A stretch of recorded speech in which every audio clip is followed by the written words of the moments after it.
and obviously bounces across the track in front of a number of cars, but these modern cars are so incredibly strong, and the punishment they take is quite extraordinary, but it's great for the drivers. Here's Dick Berggren. Well, Ken, AJ doesn't want to talk on camera, but he just leaned down and whispered in my ear. He said, sometimes you have to gamble. And I asked him about the yellow flags. He said, before this yellow flag that we are now in, it looked like a lap 199 thing. Now, looks better. It sure does at 7 miles per gallon. Big day for AJ if they pull this one off. There's your leader, Eddie Cheever. Issue is, are we going to get another green, or will it finish under caution? Trying to clean up this accident to the Jim Hall car. Back in a moment.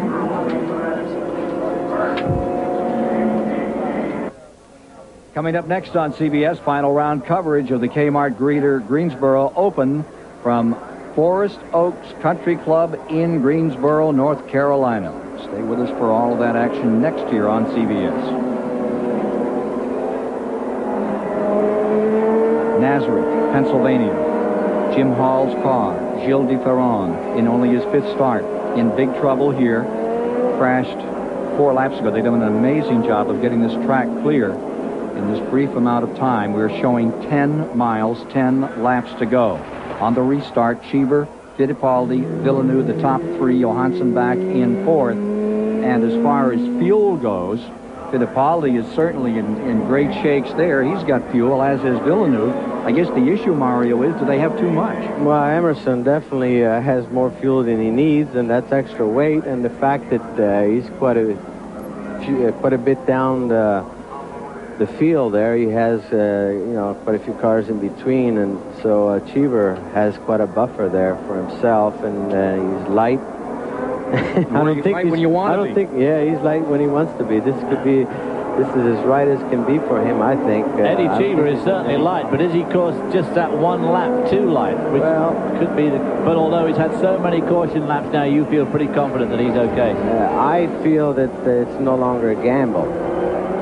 Well, it was but the early gamble just paying off right now. It was the gamble for this man, that splash of fuel at Phoenix, that cost Fittipaldi the win. Gave Robbie Gordon his first IndyCar win.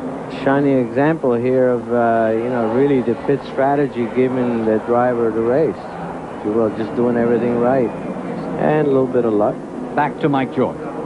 I'm with Mario. I think AJ's playing Texas Hold'em. Of all the drivers I talked to all weekend, Eddie Cheever was the only one who told me he thought this could be a one pit stop race. How much fuel do they have? AJ has just told Cheever to turn it up 4 clicks. They're going to run the car richer if they have to go back to green, because they know Fittipaldi's potentially faster, and AJ wants to win his team's first IndyCar victory since the USAC-Pocono race in '81. Sitting pretty right now. Yeah, it's a great feeling, actually, when you're right down to 8 laps to go and leading, and the car's feeling good. 193 on the board. They'll take green next time by. Fittipaldi's biggest problem, because he's about 7 or 8 cars back in the line, and he's going to have a tremendous job to get around those guys, some of whom are pretty fast. You see Robbie Gordon sitting there just behind the leader. He is in 5th place, a lap down. Bobby Rahal is in 6th. Boiselle is in 7th. Bobby 8th. Fernandez 9th. Rivero 10th. Scott Pruitt is in 11th as we get set to shake him loose. Gordon, Rahal, Boiselle, Bobby, all 1 lap down. Fernandez, Rivero, Pruitt, and Unser, they are 2 laps down. Unser back in 12th position. Green is out. And getting a great start is Eddie Cheever.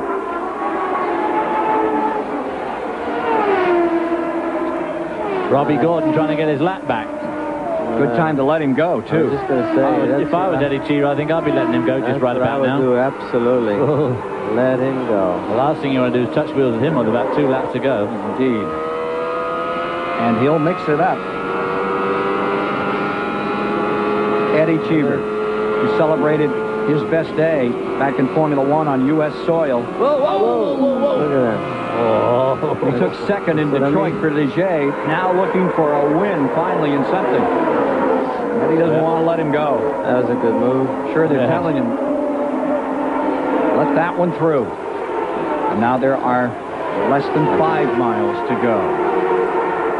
Yeah, he can afford to really play it pretty cool right now.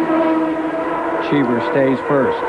Here you see Fittipaldi in second, and Villeneuve moving in. I think right now we have a battle for second, really. With Villeneuve is the guy who's obviously trying to snag that second place away from Emerson Fittipaldi. But again, they're coming to heavy traffic too, and it's going to be difficult. They're 2 7/10 of a second down as Villeneuve slashes to the inside. Tries to get himself some room under Fittipaldi. Villeneuve has some new vigor in him after that pit stop. Caution, yes. Old Lions and young Lions right here. Cheever stays well in front. And now the 197 marker is on the board. A.J. Foyt. Wow, and they're coming up on lap traffic there. That's Cheever going back. Eddie Cheever is not going to make the distance. Fittipaldi's going to first. Villeneuve into second. Cheever sliding back at 198. Oh, wow. Do you believe it? And it's a battle for the lead. 2 laps to go, 1 lap to go. Getting down to the final moment. This is it, like Phoenix, but even closer. Fittipaldi in front, Villeneuve in second. Closing ground. Wow. Coming down, checkers are out. Give it to Fittipaldi.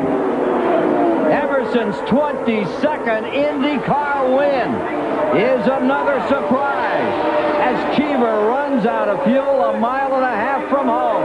We'll be back to meet the winner as Eddie Cheever crawls to a halt at Nazareth.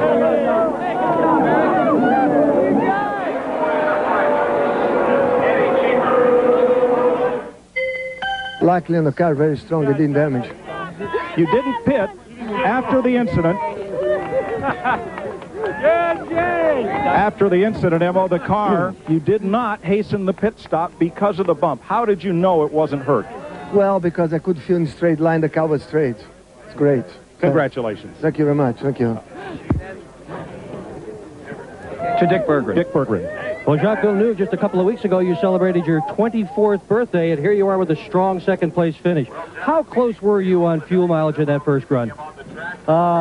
Fuel was never a problem. The first run, we ran it to its limit and just stopped when we were out of fuel. But we didn't need to stop before because the tires were still good. The car was still handling beautifully, and we could run strong. We had more problems with the second set of tires. My player's Reinhardt at that point had a lot of understeer because of the less stagger, and at the same time I picked up oversteer toward the middle of the run, so it was a little bit more difficult to do consistently quick laps at that time.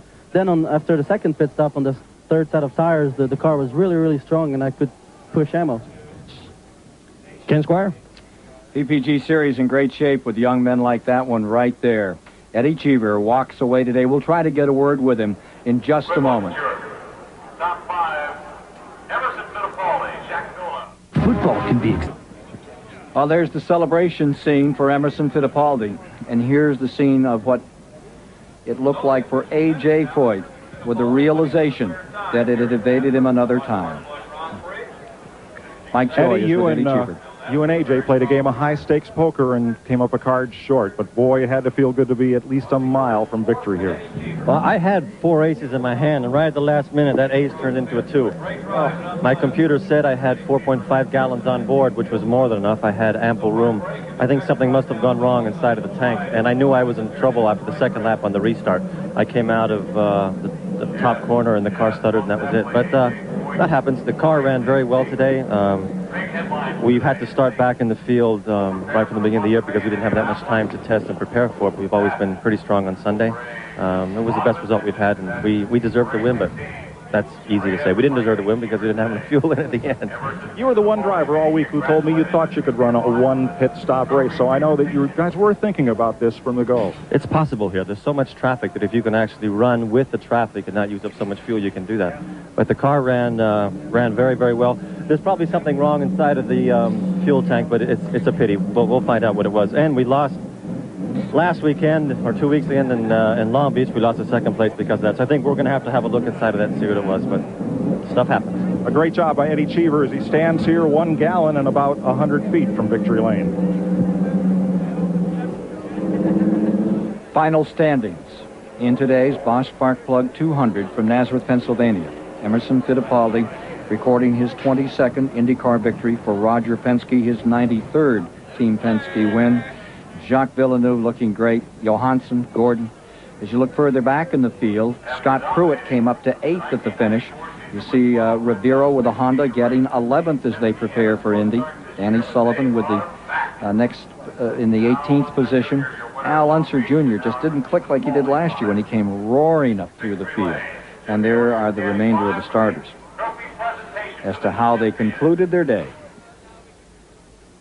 Let's go to Dick Berggren, standing by with a guy who had an incredibly good performance. Stefan Johansson's with Dick Berggren. He did indeed, and after 4 races this year, you failed to finish 3. This third must seem awfully good. Yeah, it is. I mean, this is a great finish for us. You know, we've had a little bit of a rough start to the season. We've been running fairly strong every race, but for some reason, something's always gone wrong, so it's very satisfying. So many people were bouncing off other cars today. Did you have any of that? Not really, no. I had a pretty uneventful race, really, in that respect. I had a small tank slapper here one lap where I got, you know, in bad turbulence, but, you know, overall, I really had a pretty good car all day. Tank slapper finishes 3rd today. So we'll be back to take a look at the standings, look at the nation standings, the manufacturers. There you see the manufacturer standings right there. Ford Cosworth at 92 to Mercedes-Benz in 2nd. All right, ladies and gentlemen. CBS Sports coverage of the Bosch Spark Plugs Grand Prix is sponsored by Bosch Platinum, the ultimate spark plug. Goodyear, #1 in tires. And by Budweiser, the king of beers. This Bud's for you. At Nazareth, Pennsylvania, let's take a look at the standings through Event 5. Pruitt stays in 1st. Villeneuve in 2nd. Ray Hall moves to 3rd, tied with Gugelmin, dropping back a spot. Emerson Fittipaldi to 5th. Al Unser falls to 6th spot in those PPG standings after an incredible day here on this 1-mile track. Robbie Gordon, Tracy looking back through the field. Now take a look at the Nations Cup. U.S. in front of Brazil, 82-72. Big move by Brazil with Emerson back in 1st place. And speaking of Brazilians, another word from Mike Joy. When Fittipaldi and Boisel bumped Ken, Emo knew because the wheel didn't shake that the car was okay. But the Penske team knew he didn't have a tire going down. Because of a cost of $100,000, they've developed tire pressure sensors that the telemetry sends that information down to the pit. They knew he didn't have a tire going down. They didn't have to pit him. That innovation paid for itself and then some today. Sure did. Mario, old Lions beat the young Lions pretty good today. Well, it's ironic that fuel strategy is what lost Emerson the Phoenix race, and that fuel strategy is what gave it back to him today. So, sweet revenge. David, what did you think of this one? Well, that complex season goes on. 5 races, 5 winners now. The young against the old, as I said at the beginning of the show. Watch out for Emo. Pulled it off again, but Jacques Villeneuve is obviously a man to watch. And the Newman-Haas run of desperately bad luck or bad something just keeps on going. So, Johansson with a great finish for Tony Bettenhausen. Going to see more of him. Big season upcoming. And if the PPG Series is coming to your part of the world, Indianapolis, Milwaukee, Loudon, New Hampshire, plan to be there to enjoy all the excitement of these beautiful cars, these great drivers running at their limit. Right on the edge is the story here. And as we saw in today's race, Mario, in races like this on mile tracks, you can't see better racing. Yes, phenomenal action. Emerson Fittipaldi reigns supreme in the Bosch Sparkplug Grand Prix today at Nazareth, Pennsylvania. Villeneuve, the new star from Canada, is 2nd. Sweden's Johansson stands 3rd on the podium. So for David Hobbs, Mario Andretti, Mike Joy, and Dick Berggren, Ken Squire saying so long from the Nazareth Speedway in Pennsylvania, where Emerson Fittipaldi has won the 95 Bosch Sparkplug Grand Prix. Coming up next, be sure to join CBS Sports for live final round coverage of the Kmart Greater Greensboro Open.